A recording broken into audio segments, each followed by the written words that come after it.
വിഷ്ണുവിനോ ശാരദാമയ്ക്കോ എതിരായിട്ട് ഒരു വട്ടം കൂടി നീ വന്ന നിന്നെ ഞാൻ ഇവിടെ ഇട്ട് വിട്ടു. കേട്ടോ?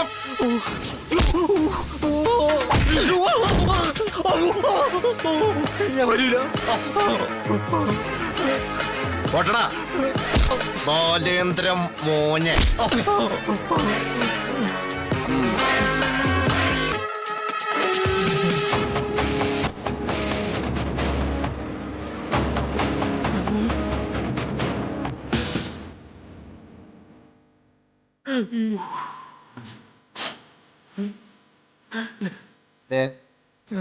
ഞാൻ പോയിട്ട് തിരിഞ്ഞു നോക്കും.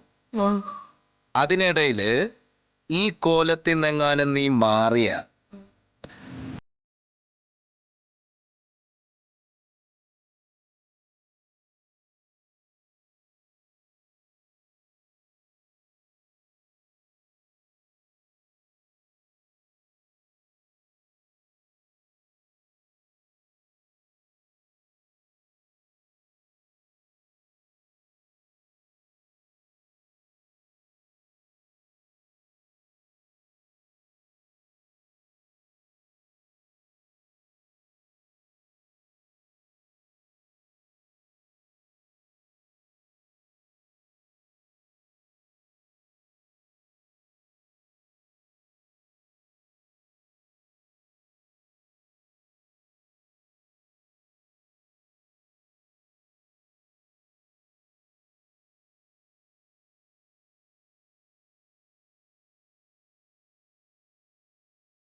ഭാമയുടെ ഒരു കൊമ്പൊടിഞ്ഞു. നന്നായി. ഇടയ്ക്ക് ഇങ്ങനെ കിട്ടും നല്ലതാ. അതിന് എന്ന് സുസ്മിതയെ ഉപേക്ഷിക്കുന്നോ അന്നേ സത്യാമ്മ രക്ഷപ്പെടൂ. നന്നായി. നടന്നു തന്നെ.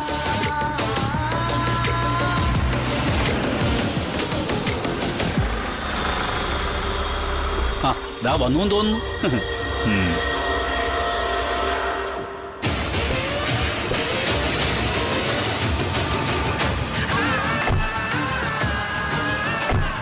ആ പൊന്നി എല്ലാം റെഡിയല്ലേ? അതെ സർ. ആ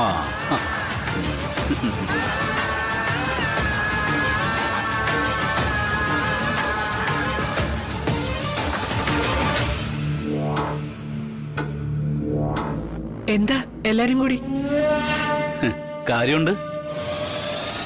ആ പൊന്നി നീ അധികം എടുത്തോണ്ട് വാ. പോയിട്ട് വാ.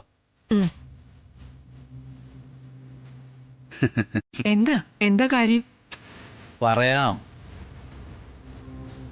അല്ല നീ ഒരു ചടങ്ങിന് മുഖ്യ അതിഥിയായിട്ട് പോയിട്ട് വന്നിരിക്കുകയല്ലേ? ഇരിക്ക്. എന്നിട്ട് വിശേഷങ്ങളൊക്കെ പറ, കേക്കട്ടെ. നല്ല ക്ഷീണമുണ്ട്.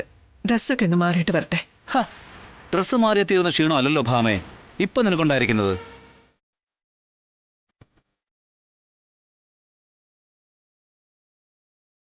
ആ കൊണ്ടുവാ. ആ ദേ നീ അതങ്ങോട്ട് കുടിക്കും. അപ്പൊ ആ ക്ഷീണമൊക്കെ അങ്ങ് പമ്പ അടക്കും.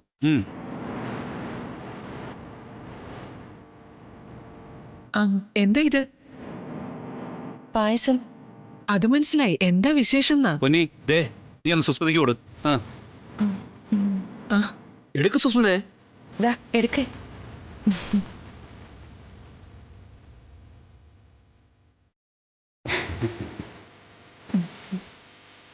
അല്ല വിശേഷം എന്താണെന്ന് പറഞ്ഞില്ലല്ലോ. ഭാമേ എന്റെ മകൻ ഒരു മത്സരത്തിൽ പങ്കെടുത്തു, ജയിച്ചു. അത് തന്നെ വിശേഷം.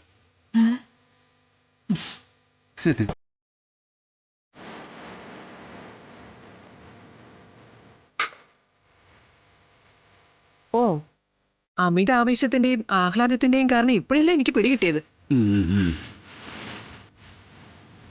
മകൻ ജയിച്ചത് ഒളിമ്പിക്സിലൊന്നും അല്ലാന്നൊന്ന് പറഞ്ഞു കൊടുത്തേക്ക് സുസ്മിത.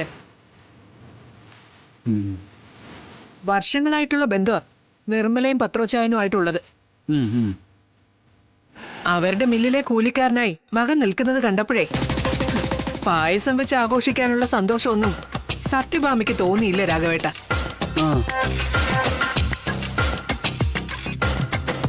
പ്രൈസ് മണിക്ക് വേണ്ടി പത്രോച്ചായന്റെ അച്ഛന്റെ പേരിൽ നടത്തുന്ന സൈക്കിൾ റേസിൽ അവനൊരു സൈക്കിൾ ചവിട്ടി. അതും വെറും 2 ലക്ഷം രൂപയ്ക്ക് വേണ്ടിയിട്ട്. ഓ, വെറും 2 ലക്ഷം രൂപയോ? അമേ, അഹങ്കാരം ആവാം, പക്ഷേ അതിന് കൊടയും കൂടെ പിടിക്കരുത് നീ. ഓ, നമ്മൾ ജീവൻ തുടങ്ങുമ്പോഴേ 2 ലക്ഷം അല്ല, 20 രൂപ വലുതായിരുന്നു ഈ രാഘവൻ നായർക്കേ. 2 രൂപയ്ക്ക് വില പേശി മീൻ വിറ്റിട്ടുണ്ട് രാഘവൻ നായര്. നട്ടല് പൊട്ടുന്ന ഭാരത്തില് ലോഡ് ഇറക്കുകയും കയറ്റുകയും ചെയ്താൽ കിട്ടുന്ന കൂലി വെറും 10 രൂപ. ഓരോ അണാ പൈസയും വലുതായിരുന്നു അന്ന് രാഘവൻ നായർക്കേ. അന്നുണ്ടാക്കിയ സമ്പാദ്യവാ നീ പെരുപ്പിച്ചങ്ങ് വലുതാക്കിയതേ. ഉണ്ടു നിറഞ്ഞിരിക്കുന്നവനെ വിശന്നിരിക്കുന്നവനെ പരിഹസിക്കരുത് ഭാമേ. ദൈവം അത് പൊറുക്കൂല. ചിലപ്പോ തന്നെല്ലാം അങ്ങ് തിരിച്ചെടുത്തു എന്നും വരും. ദൈവത്തിനെ അതിനൊക്കെ ഒരു നിമിഷം മതി. വിഷ്ണു ഒരു റേസിൽ ജയിച്ചെന്ന് കരുതി ഞാൻ എന്ത് ചെയ്യണമെന്നാ രാഘവേട്ടനെ പറയുന്നത്? ഞാനത് ഇവിടെ കിടന്ന് തുള്ളിച്ചാടണോ? അധികം തുള്ളരുതെന്നാ ഞാൻ പറഞ്ഞത്. നിന്റെ അഹങ്കാരത്തിന്റെ പത്തിക്കേറ്റ അടിയാണെന്ന് കരുതി ഒന്ന് ഒതുങ്ങിക്കോ രാഘവേട്ട. ഭാമേ, അവന് പണത്തിന് ആവശ്യം വന്നപ്പോ അവൻ ഇവിടെ കയറി വന്നു. വെറുതെ ഒന്നുമല്ലല്ലോ, കൈവശം ഉണ്ടായിരുന്ന ആധാരം പണയം വെച്ച് കടം വാങ്ങാൻ. എന്നിട്ട് നീ കൊടുത്തോ? ആ ആധാരം ഒന്ന് വാങ്ങിച്ച് വായിച്ചു പോലും നോക്കാതെ നീ അവനെ വെറും കൈയോടെ പറഞ്ഞയച്ചു. പണം ഇല്ലാണ്ടൊന്നുമല്ലല്ലോ. സത്യഭാമയുടെ തണ്ട് അഹങ്കാരം. അതേ നീ തന്നെ അവനെ പൂമാലിട്ട് സ്വീകരിച്ച് പ്രൈസ് മണി സമ്മാനിക്കേണ്ടി വന്നില്ലേ? ഇതിനാ ഭാമയെ പറയുന്നത് വിധിയെന്ന്. ഇത് ഒരു സൂചനയായി കണ്ട് സ്വയം തിരുത്താൻ തയ്യാറായാൽ നിനക്ക് കൊള്ളാം. ഇതൊരു തുടക്കം മാത്രമാ ഭാമേ. വരാനിരിക്കുന്ന നിന്റെ പരാജയങ്ങളുടെ ഘോഷയാത്രകളുടെ തുടക്കമാ. വിഷ്ണുവിന്റെ മുമ്പിലേ നിനക്ക് തലകുനിക്കേണ്ടി വരും. അതെ, ഈ രാഘവൻ നായരുടെ മകനാവൻ.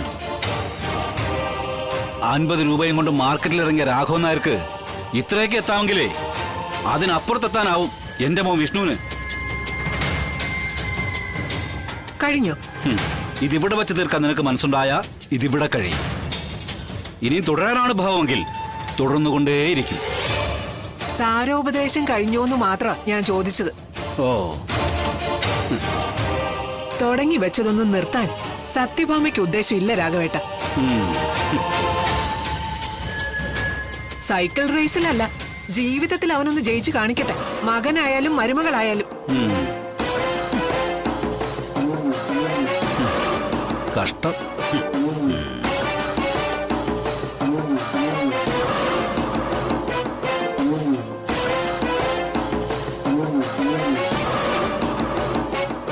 അങ്കിൾ, അത് ഭാമാന്റെ ഉദ്ദേശം എന്താ? ഇറങ്ങിപ്പോടി.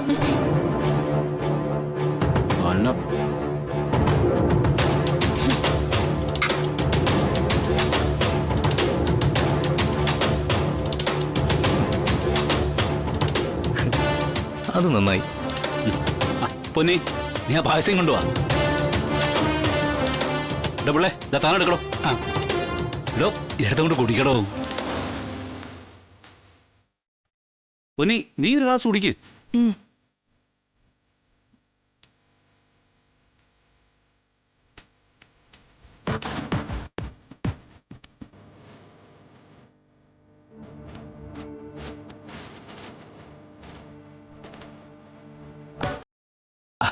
എല്ലാരും കഴിക്കേ, നമുക്ക് ഈ വിജയം ആഘോഷിക്കണം.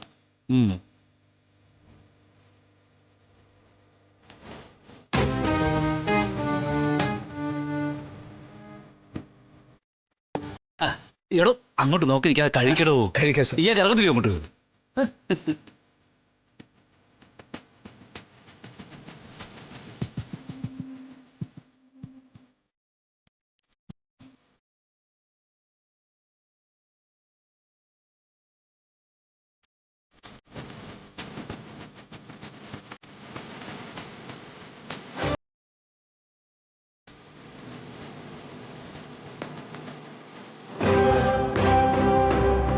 അവിടെ പായസം കുടിക്കൽ ആഘോഷമൊക്കെ ആയിട്ട് തകർക്കുക ആന്റി.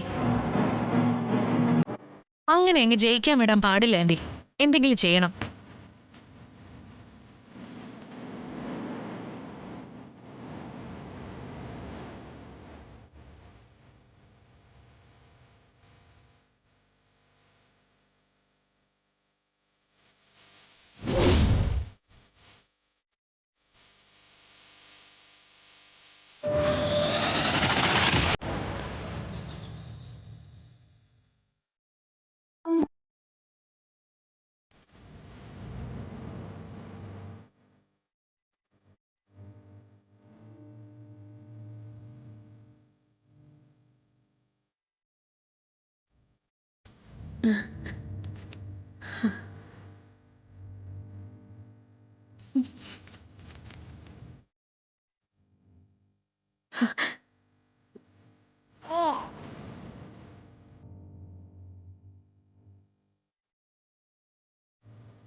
ദാ താക്കോല്.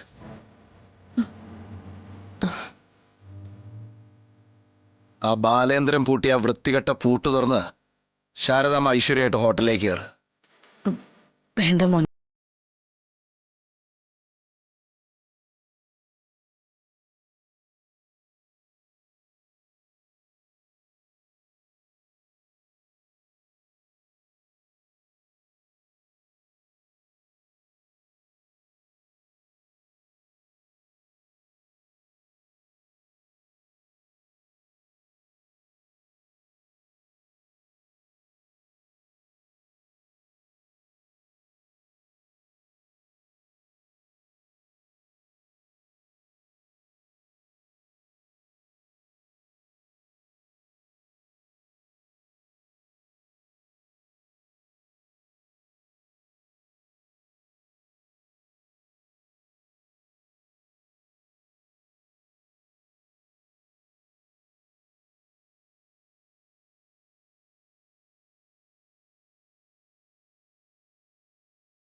അമ്മേ, ഞാൻ 2 വിസിൽ അടിച്ചോട്ടെ?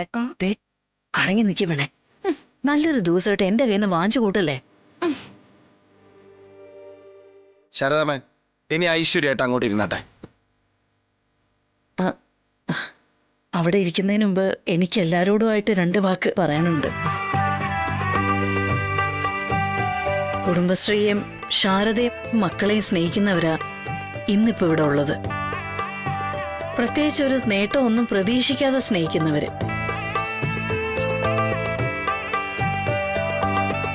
അതുകൊണ്ടാ 2 വാക്ക് സംസാരിക്കണമെന്ന് എനിക്ക് ആഗ്രഹം തോന്നിയത്. ഇപ്പൊ ഇത് പറഞ്ഞില്ല എന്നുണ്ടെങ്കിൽ നന്ദികേടാവും. പെൺമക്കള് മാത്രം പിറന്നതുകൊണ്ടാ ഭർത്താവ് എന്നെ ഉപേക്ഷിച്ചു പോയത്. എങ്കിലും ഒരാൺകുട്ടിയെ പ്രസവിക്കാൻ കഴിയാതെ പോയതിന് എനിക്കൊരിക്കലും സങ്കടമോ വിഷമോ തോന്നിയിട്ടില്ല. ബാലേന്ദ്രൻ ഈ ഹോട്ടല് പൂട്ടി ഇറച്ചിക്കടയുടെ ബോർഡ് വെക്കുന്നത് വരെ പെൺകുഞ്ഞുങ്ങള് നിധിയാണെന്ന് തന്നെയാ ഇപ്പോഴും എന്റെ അഭിപ്രായം. പക്ഷേ ആൺകുട്ടികൾ ഒരു ബലവാ. ഒരാൺതരിയുള്ള വീട്ടിലോ സ്ഥാപനത്തിലോ കയറി തോന്നിയാസം കാട്ടാൻ ആരും ഒന്നും മടിക്കും.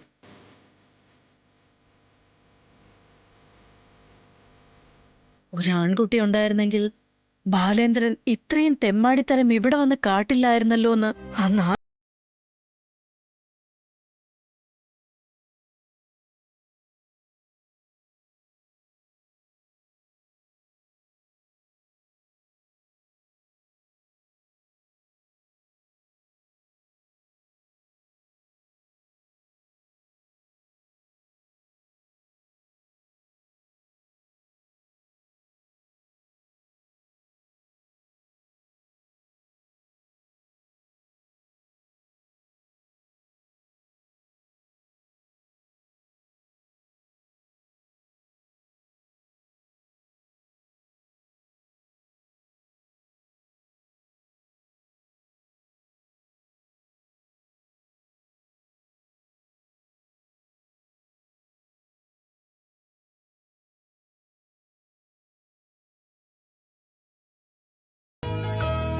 ശാരദാമ്മ ആദ്യം കാണുമ്പോ തന്നെ എന്റെ മനസ്സിൽ അമ്മയുടെ സ്ഥാനാ.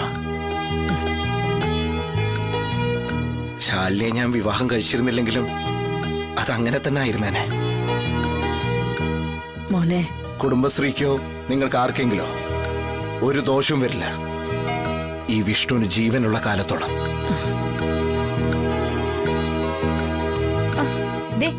സന്തോഷിക്കേണ്ട സമയത്തെ സെന്റി സീൻ എടുത്തിട്ടല്ലേ?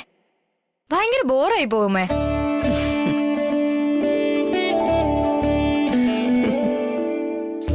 എന്നാ സന്തോഷിക്കാൻ എന്താ ചെയ്യണ്ടെന്ന് വെച്ചാ നീ പറ. അതൊക്കെ റെഡി. ഈ സന്തോഷത്തിന്റെ ഭാഗമായിട്ട് ഇന്ന് എല്ലാവർക്കും കുടുംബശ്രീയുടെ വക സദ്യ. ആഹാ, അതും ഫ്രീ ആയിട്ട്. ഇങ്ങനെയൊക്കെ പറഞ്ഞിട്ട് ഒടുവിൽ ഈ കാന്താരി ബില്ലടിച്ച് തരാതിരുന്നാ മതി.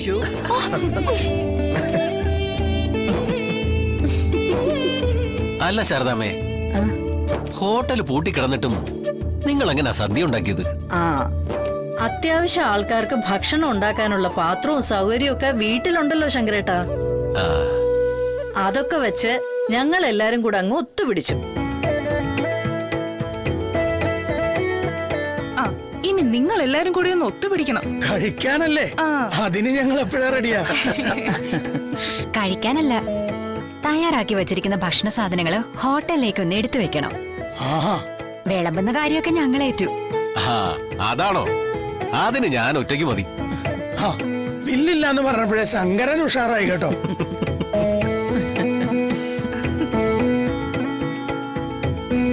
അപ്പൊ എന്നാ വാ, നമുക്ക് എല്ലാവർക്കും ഒരുമിച്ച് അങ്ങ് ഒത്തുപിടിക്കാം, അല്ലേ? പിന്നല്ലാതെ. എന്നാ പോരെ.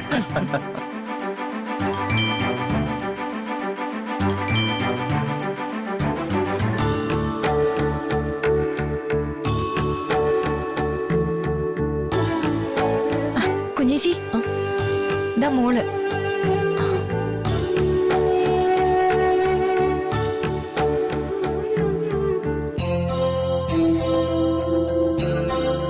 ശാലിനി,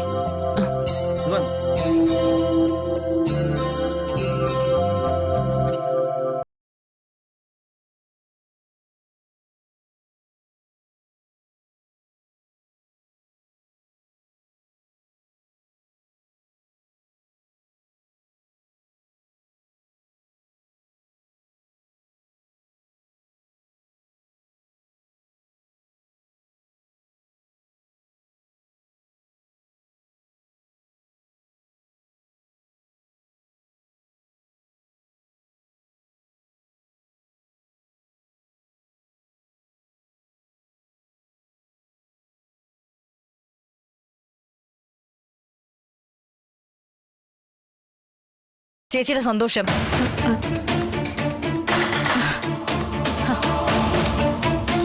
നല്ല പാൽപ്പായസം ഉണ്ടാക്കി വെച്ചാലും അതിലൊരു തുള്ളി മണ്ണെണ്ണ വീണാൽ അതിന്റെ കാര്യം തീരുമാനമാവും വല്യേച്ചി. ആ മണ്ണെണ്ണ തുള്ളിയുടെ ജോലിയാ ഇപ്പൊ വല്യേച്ചി ചെയ്തോണ്ടിരിക്കുന്നത്.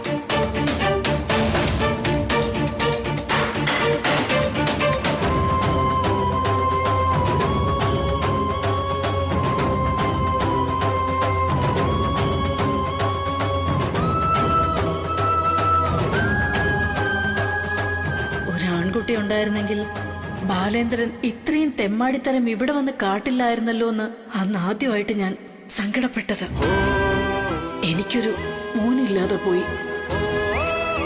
ഈ നിമിഷം ഇറങ്ങണം ഈ വീട്ടിൽ നിന്ന്. എടി ഷാരി,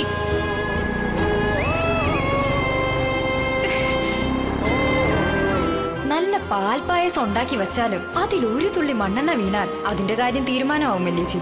ആ മണ്ണെണ്ണ തുള്ളിയുടെ ജോലിയാ ഇപ്പൊ വല്യേച്ചി ചെയ്തോണ്ടിരിക്കുന്നത്.